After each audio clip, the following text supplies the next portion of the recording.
승무패 71회차 현미경 분석 2부 첫 번째 경기는 8번 경기로 들어온 첼시 대 뉴캐슬의 경기입니다. 첼시의 단통 승리로 가보도록 하겠습니다. 여유가 되시는 분들은 무승부 이변까지 추천을 드리도록 하겠습니다. 이 첼시 같은 경우에는 주중에 컨퍼런스 리그를 치렀는데 이 파나티나 원정을 떠나서 4대1 대승을 거뒀습니다. 이 주전 공격수인 잭슨 선수와 콜 파머 선수를 명단에서 제외를 시키면서 휴식을 취했고 로테이션을 대대적으로 가동을 했는데 백업 공격 자원들이 맹활약을 해주면서 4대1 대승을 거뒀습니다. 이 컨퍼런스 리그에서 백업 공격수인 펠릭스 선수와 무드리 그리고 은쿤쿠 선수가 나란히 골맛을 봤기 때문에 이 주전 자원들의 체력을 어느 정도 아끼면서 결과까지 챙긴 첼시라고 보시면 되겠습니다. 다만 최근 프리미어리그 두 경기에서는 1무 1패로 승리가 없었기 때문에 반등이 필요해 보이는 첼시이고 지난 시즌 뉴캐슬과의 맞대결 1승 1패로 굉장히 팽팽했기 때문에 이번 경기도 쉽지만은 않아 보이는 매치가 될 것으로 생각이 됩니다. 다만 첼시 같은 경우에는 핵심 공격수 니콜라스 잭슨 선수가 최근에 8경기에서 5골 3도움, 콜 파머 선수까지 좋은 컨디션을 보여주고 있기 때문에 확실히 공격력적인 측면에서 뉴캐슬보다 한 수 위의 컨디션을 보여주고 있다고 보시면 되겠습니다. 지금 보시는 것처럼 양팀의 골 결정력을 비교를 해봤을 때 첼시 같은 경우에는 기대 득점 17.24, 실제 득점 17골로 기대 득점만큼 득점을 하고 있지만 뉴캐슬 같은 경우에는 기대 득점이 12.13, 실제 득점이 8골에 그치고 있기 때문에 기대 득점 대비해서 마이너스 4.13골에 그치고 있는 뉴캐슬이 있기 때문에 확실히 뉴캐슬이 최근에 공격 쪽에 문제가 있다고 보시면 되겠습니다. 최근 리그 두 경기에서 1무 1패로 승리가 없었던 뉴캐슬이고 두 경기에서 무득점 침체에 빠져 있기 때문에 골 결정력이 아쉽다고 보시면 되겠습니다. 리그 4경기에서 2무 2패 승리가 없었고 측면 공격수 앤서니 고든 선수와 하비 반스의 골 감각이 다소 떨어져 있는 점 역시 상당히 아쉽다고 보시면 되겠습니다. 물론 공격수 이삭 선수가 지난주 브라이튼전에서 부상 복귀에 성공을 한 것은 고무적이라고 할 수 있겠지만 브라이튼전에서 이삭 선수가 골 결정력을 보여주지 못했기 때문에 확실히 골 결정력 측면에서는 첼시가 한 수 위라고 보시면 되겠습니다. 다만 제가 무승부까지 추천을 드리는 이유는 주중에 경기가 없었던 뉴캐슬이 체력적인 우위가 있고 첼시 같은 경우에는 역습 공격력이 강점이 있지만 마찬가지로 수비 상황에서 압박을 굉장히 빡세게 가하기 때문에 역습 수비에도 약점이 있기 때문에 뉴캐슬 같은 경우에는 최전방의 이삭, 앤서니 고든, 하비 반스 측면에 이 머피 같은 자원들이 굉장히 빠르게 뒷공간을 침투할 수 있는 팀이기 때문에 이 뉴캐슬 특유의 역습이 나와준다면 이 경기는 뉴캐슬이 무승부까지는 한번 노려볼 수 있는 경기가 될 것으로 보이기 때문에 여유가 되시는 분들은 승부를 추천드리면서 단통픽으로는 골 결정력에서 앞서는 첼시의 단통 승리를 추천드리도록 하겠습니다. 이 9번 경기는 크리스탈 팰리스 대 토트넘의 경기인데 이 경기는 승무패로 지으면서 이번 회차 최대 이변을 한번 노려보도록 하겠습니다. 액면가로 보자면 토트넘의 무난한 승리가 예상이 되고 현재 투표율이 78%나 몰려있지만 저는 한번 크리스탈 쪽의 이변을 노려보도록 하겠습니다. 물론 경기력적인 측면에서는 토트넘의 승리가 맞아 보이지만 이 크리스탈 팰리스 같은 경우에는 최근에 리그 3연패, 올 시즌 리그 8경기에서 3무 5패 승리가 없었습니다. 그만큼 크리스탈 팰리스가 굉장히 좋지 못한 시즌을 보내고 있기 때문에 이 경기를 승무패로 지우는 것은 굉장히 과투자라고 생각이 되시는 분들이 많겠지만 제가 크리스탈 쪽 이변까지 한번 노려보는 이유는 먼저 크리스탈 팰리스가 프리미어리그 시즌 첫 8경기에서 승리가 없었던 것은 지난 1992-93 시즌 이후에 처음 있는 일이고 과거에 92-93 시즌에도 8경기에서 승리가 없다가 9번째 경기에서 시즌 첫 승을 거둔 바 있다고 보시면 되겠습니다. 만약에 이번 경기에서도 승리를 거두지 못하면 크리스탈 팰리스가 최초로 시즌 첫 9경기에서 승리가 없는 것이기 때문에 개인적으로 생각했을 때 그러한 최초의 기록은 잘 세워지지 않는 점이 있고 이러한 역사는 반복이 되는 패턴이 있기 때문에 이 크리스탈 팰리스가 경기력과는 무관하게 이쯤에서 시즌 첫 승을 한번 노려볼 수 있는 매치가 될 것으로 생각이 됩니다. 물론 상대 전적을 보시더라도 최근에 토트넘 상대로 크리스탈이 5연패 수렁에 빠져 있기 때문에 여러모로 토트넘도 승리를 가져갈 가능성이 상당히 높아 보이지만 크리스탈 팰리스가 주중에 경기가 없었기 때문에 토트넘보다 체력적인 우위가 있다는 점 역시 크리스탈 쪽에 근소한 유리한 점이라고 보시면 되겠는데, 제가 한 가지 더 우려스러운 것은 이 토트넘 같은 경우에는 최근에 유럽 대항전을 병행을 하고 있습니다. 주중에 알크마르와의 홈 경기에서 1대0 승리를 거둔 토트넘이고 주전 중앙 수비수와 골키퍼가 휴식을 취했기 때문에 어느 정도 로테이션을 가동을 하면서 토트넘이 체력 안배를 했지만 어쨌든 주중에 유럽 대항전을 치렀기 때문에 체력적인 누수가 있다고 보시면 되겠습니다. 올 시즌 유로파리그 이후에 치른 프리미어리그 경기 성적이 토트넘이 1승 1패인데 지금 보시는 것처럼 최근에 페렌츠바 원정에서 승리를 거두고 이 브라이튼 원정을 치렀을 때 브라이튼 상대로 2대0으로 전반에 이기고 있다가 후반전에만 내리 3골을 헌납을 하면서 브라이튼에게 최근에 역전패를 당한 바 있습니다. 그만큼 유로파리그 경기 직후에 치르는 프리미어리그 경기에서 이 토트넘이 체력적인 누수, 특히나 후반전에 체력이 급격하게 떨어지면서 실점이 늘어나는 빈도가 있는데 지금 보시는 것처럼 토트넘 같은 경우에는 올 시즌 66%의 실점을 바로 후반전에 당하고 있기 때문에 이 크리스탈 팰리스가 전반전만 잘 버텨내고 토트넘의 체력이 떨어지는 후반전에 승부를 걸게 된다면 은근히 토트넘이 고전을 할 수도 있는 그림이 그려지지 않나 싶습니다. 특히나 토트넘이 올 시즌 리그 원정 경기에서는 1승 1무 2패로 확실히 원정에서는 경기력 기복이 있다고 보시면 되겠습니다. 또한 토트넘 같은 경우에는 핵심 공격수 손흥민 선수가 알크마르전에서 휴식을 취했는데 이번 경기 출전 여부를 지켜봐야 할 것으로 보입니다. 현지 언론에 따르면 심각한 부상이 아니기 때문에 이번 크리스탈 팰리스전에 복귀 가능성이 높아 보이는데 이 손흥민 선수가 최근에 크리스탈 팰리스 상대로 5경기에서 4골을 넣어주고 있기 때문에 크리스탈 킬러라는 점에서 토트넘 입장으로서는 이 손흥민 선수가 복귀를 해야 무난하게 승리를 거둘 수 있는 요소가 갖춰진다고 보시면 되겠습니다. 또한 토트넘 같은 경우에는 올 시즌 프리미어리그에서 역습 득점이 7골로 압도적으로 역습 득점이 가장 많은 팀이 바로 토트넘인데 이 크리스탈 팰리스 같은 경우에는 역습에 의한 실점이 지금 보시는 것처럼 2골, 두 번째로 많은 팀이기 때문에 이 토트넘의 강력한 역습 한방이 통할 가능성이 있다는 점에서 최근에 상대 전적의 우위 그리고 경기력적인 우위, 역습 한방까지 고려한다면 토트넘의 무난한 승리도 그려지지만 크리스탈 팰리스가 아직까지 8경기째 승리가 없다는 점,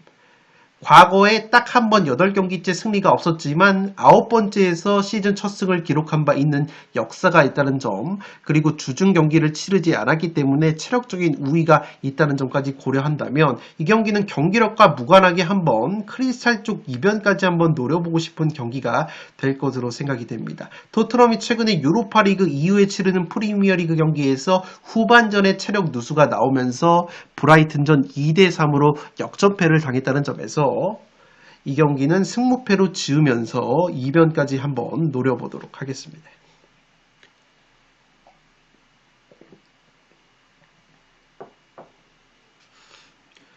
10번 경기는 웨스트햄 대 맨유의 경기인데 단통 무승부로 가보도록 하겠습니다. 지난 승무패에서 제가 맨유의 승리, 단통 승리 적중을 시켰는데 맨유 같은 경우에는 원체 청개구리 면모가 있기 때문에 최근에 경기력이 좋다가도 갑자기 통수를 치거나 갑자기 경기력이 좋지 못하다가 뜬금포 완승을 거두는 면이 항상 있다고 보시면 되겠습니다. 이 맨유 같은 경우에는 주중에 유럽 대항전을 치렀는데 이 페네르바체 원정에서도 1대1 무승부에 그치면서 최근에 무승부가 상당히 많다고 보시면 되기 때문에 맨유의 무자비 면모를 한번 믿어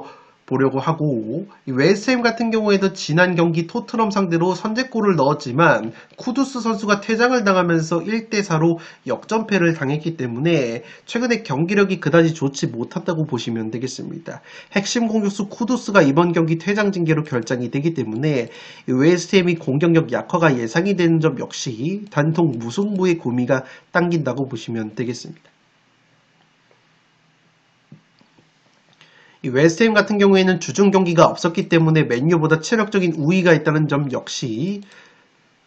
긍정적인 요소로 보여지고, 최근에 홈에서는 맨유 상대로 2연승으로 강했기 때문에 웨스트햄도 충분히 해볼 만한 경기가 될 것으로 생각이 됩니다. 지금 보시는 것처럼 양팀 모두 골 결정력이 이번 시즌 굉장히 떨어지고 있는데, 기대 득점은 굉장히 비슷한 수준이고 실제 득점 같은 경우에는 오히려 맨유가 더 적게 하고 있기 때문에 맨유 역시 상당히 골 결정력이 떨어지는 시즌을 보내고 있다고 보시면 되겠고, 지금 보시는 것처럼 양팀 모두 역습 실점이 웨스트햄이 3골, 맨유가 2골로 가장 많은 팀들 중에 하나이기 때문에 양팀 모두 수비 뒷공간 역습을 어떤 팀이 더 잘하느냐에 따라서 승패가 갈릴 것으로 보이는데, 맨유 같은 경우에는 지난 시즌만큼의 역습 공격력이 나오고 있지 않은 것이, 지금 보시는 것처럼 맨유가 역습에 의한 득점이 0골로 역습의 위력이 상당히 떨어져 있는 시즌이라고 보시면 되겠고, 마찬가지로 웨스트햄 같은 경우에는 모예스 감독에서 로페테기 감독으로 바뀌었는데, 이 모예스 감독 체제에서는 웨스트햄이 노팅엄 포레스트와 함께 가장 강력한 역습 공격력을 보여주는 팀인데, 이 로페테기 감독이 들어오면서 조금은 어정쩡한 점유축구를 구사를 하면서 웨스트햄의 최대 강점이라고 할 수 있는 역습 공격력이 이번 시즌 상당히 떨어져 있기 때문에 양팀 모두 역습 수비에 약점이 있지만 반대로 역습 공격력은 양팀 모두 상당히 떨어져 있는 시즌을 보내고 있다는 점에서 이 경기는 의외로 저득점의 무승부의 구미가 당기는 매치가 되지 않을까 싶습니다. 10번 경기는 단통 무승부로 한번 가보도록 하겠습니다.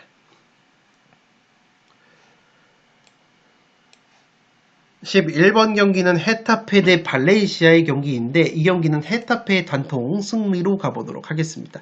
여유가 되시는 분들은 발렌시아의 무승부 혹은 발렌시아의 승리 2변까지 투포를 추천을 드리고 싶은데, 먼저 제가 2변을 추천을 드리는 이유는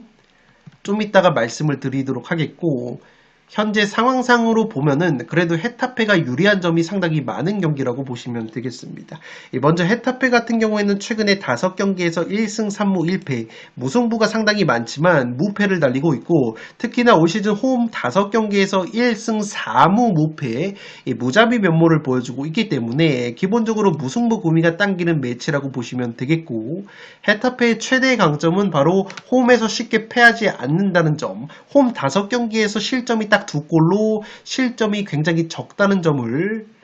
말씀을 드리도록 하겠습니다. 그만큼 공격력은 떨어지지만 특유의 짠물 수비를 바탕으로 지지 않는 축구를 하고 있는 것이 바로 헤타페라고 보시면 되겠고, 헤타페의 최대 강점 중에 하나가 또다시 제공권이라고 보시면 되겠습니다. 라리가에서 제공권이 압도적으로 1등이라고 보시면 되겠고, 세트피스 득점 역시 4골, 두 번째로 많은 팀이기 때문에 헤타페가 압도적인 제공권을 바탕으로 한 세트피스 한 방이 강점이라고 보시면 되겠습니다. 또한 실점 면에서도 리그 10경기에서 8실점으로 세 번째로 적은 짠물 수비를 보여주고 있습니다. 다만 헤타페 같은 경우에는 10경기에서 7골로 득점이 두 번째로 적은 팀이기 때문에 확실히 빈곤한 공격력이 문제라고 보시면 되겠습니다.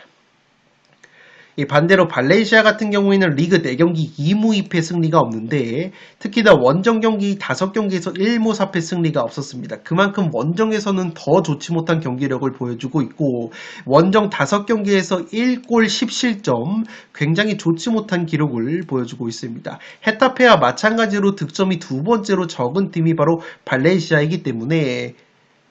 발렌시아가 헤타페 원정에서 상당히 고전을 할 가능성이 있어 보입니다. 특히나 이번 경기는 핵심 수비형 미드필더인 페펠로 선수가 퇴장 징계로 결정이 되는데 이 발렌시아의 페펠로 선수가 지금 보시는 것처럼 발렌시아에서 기회 창출 1등, 롱패스 정확도 1등이기 때문에 핵심적인 플레이메이커라는 점에서 이 페펠로 선수의 징계 결정 역시 발렌시아가 상당히 악재라고 보시면 되겠습니다. 득점은 헤타페와 똑같이 두 번째로 적은데 실점은 오히려 발렌시아가 헤타페보다 2배 이상 많기 때문에 수비적인 측면에서도 헤타페가 좀 더 우세를 가져갈 가능성이 있어 보이기 때문에 여러모로 헤타페가 유리한 면이 많은 경기라는 점에서 기본적으로 헤타페 단통 승리를 추천을 드리는데 여유가 되시는 분들은 발렌시아 사이드 이변픽도 한번 추천을 드릴 수 있는 것이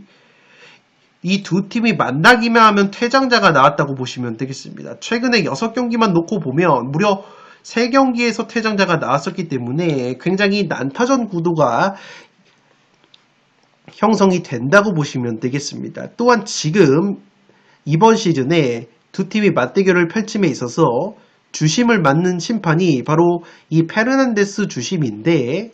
이 페르난데스 주심이 지난 시즌 라리가에서 레드카드 8장으로 가장 많은 레드카드를 뽑았던 심판이고 심지어 지난 시즌에 12월 경기에서 헤타페 대 발렌시아에게 2장 퇴장을 줬고 헤타페에게 1장을 퇴장을 줬던 주심이 바로 이 페르난데스 주심이기 때문에 이 주심이 이번 경기 심판을 본다는 점에서 만약에 이번 경기에서도 양 팀이 퇴장 변수가 나오게 된다면 이 경기는 헤타페의 승리만 가져가기에는 퇴장 변수에 따라서 발렌시아 사이드 결과가 나와도 이상하지 않은 매치라고 생각이 되기 때문에 이 경기는 여유가 되시는 분들은 퇴장 변수까지 고려를 해서 취향껏 발렌시아 사이드 픽도 한번 가져가 보실 것을 추천드리도록 하겠습니다.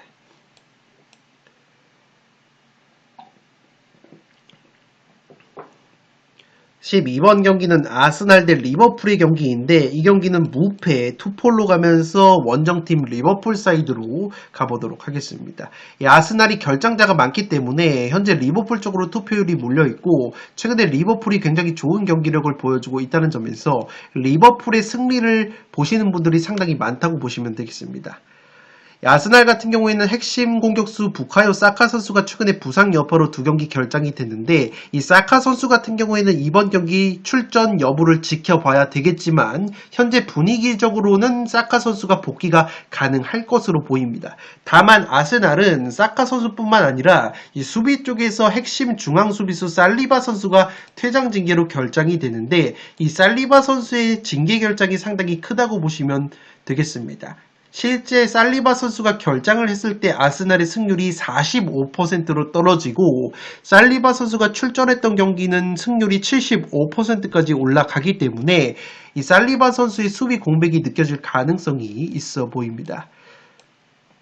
실제 지금 보시는 것처럼 지난 시즌 살리바 선수가 있고 없고 차이를 보시면 살리바 선수가 있을 때는 평균 승점이 2.4점 살리바 선수가 없을 때는 평균 승점이 1.6점으로 상당히 낮아지기 때문에 살리바 선수의 공백이 예상이 되는 아스날이라고 보시면 되겠습니다. 반대로 리버풀 같은 경우에는 최근에 모든 대회 8경기 8연승의 상승세를 타고 있고 주중에 라이프치히 원정에서도 깔끔하게 1대0으로 승리를 거뒀습니다. 무엇보다 프리미어리그 8경기에서 실점이 3실점, 실점이 가장 적은 팀이 바로 리버풀이기 때문에 리버풀 특유의 짠물 수비까지 고려한다면 무승부만 바치더라도 안정적으로 넘어갈 수 있는 경기가 될 것으로 생각이 됩니다. 무엇보다 리버풀의 에이스 공격수 모하메드 살라 선수가 최근에 10경기에서 5골 6도움 11개의 공격 포인트를 기록을 하면서 여전히 좋은 컨디션을 보여주고 있는데 지금 보시는 것처럼 살라 선수가 아스날 상대로 상당히 강했다고 보시면 되겠습니다. 아스날 상대로 프리미어리그 기준 14경기를 치러서 10골 2도움 12개의 공격 포인트를 기록을 하고 있고 살라 선수가 출전을 한 아스날전 14경기에서 8승 4무 2패 살라 선수가 굉장히 아스날 상대로 강했던 모습이 있기 때문에 이 살라 선수의 한방과 리버풀의 짠물 수비 그리고 아스날이 살리바 선수를 비롯한 결장자가 꽤 많다는 점까지 고려한다면 이 경기는 리버풀이 패하지 않는 경기를 할 가능성이 있어 보이기 때문에 12번 경기는 무패 투폴로 한번 가보도록 하겠습니다.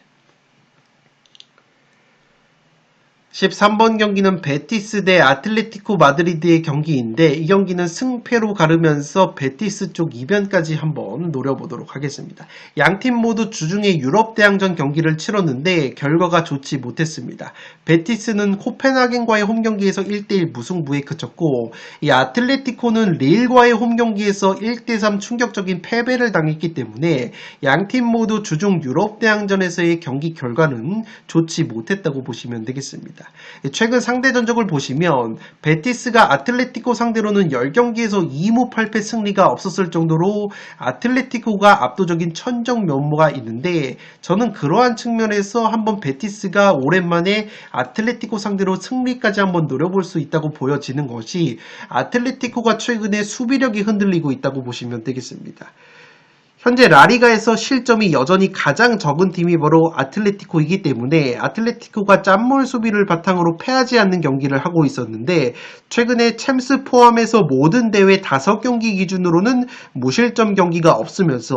5경기 10실점을 당하고 있기 때문에 아틀레티코가 최대 강점인 수비력이 흔들리고 있다고 보시면 되겠습니다. 아무래도 주전 중앙 수비수 르 노르망 선수가 최근에 머리 부상으로 이탈이 되어 있는 것이 상당히 뼈아프게 작용을 하고 있는 아틀레티코의 수비라고 보시면 되겠고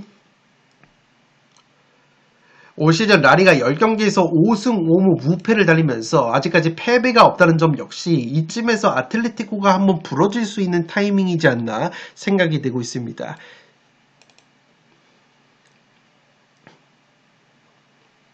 또한 아틀레티코 같은 경우에는 지금 보시는 것처럼 바르셀로나 다음으로 역습 득점이 3골, 두 번째로 많은 팀인데 베티스가 수비 상황에서는 역습에 의한 실점이 지금 보시는 것처럼 0골, 역습 수비가 상당히 뛰어난 팀이기 때문에 만약에 아틀레티코가 역습이 통하지 않는다면 이 경기는 오랜만에 베티스에게 한번 덜미가 잡힐 수도 있는 흐름이 있지 않나 싶습니다. 다만 아틀레티코의 승리까지 가져가는 이유는 현재 베티스 같은 경우에는 핵심 플레이메이커 로셀스와 이스코가 모두 빠져 있는데 경기당 평균 기대 득점 대비 골 결정력이 베티스가 마이너스 7.87골로 라리가에서 골 결정력이 가장 떨어지기 때문에 베티스가 또다시 골 결정력 난조를 보인다면 아틀레티코 특유의 꾸역승이 나올 가능성도 있어 보이기 때문에 이 경기는 승패로 한번 갈라보도록 하겠습니다.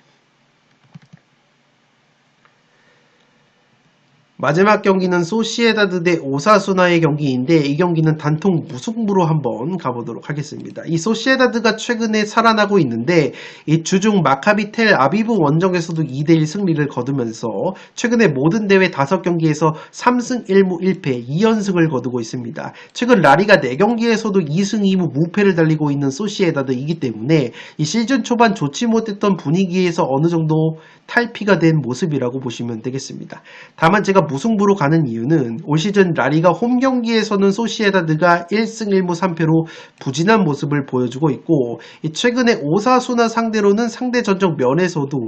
이 소시에다드가 은근히 밀리는 점이 있기 때문에 그러한 점을 고려한다면 무승부의 가능성이 충분히 있는 매치가 될 것으로 생각이 됩니다. 특히나 소시에다드 같은 경우에는 핵심 골키퍼인 레미로 선수가 부상으로 이탈이 되는데 이 레미로 골키퍼가 라리가에서 클린시트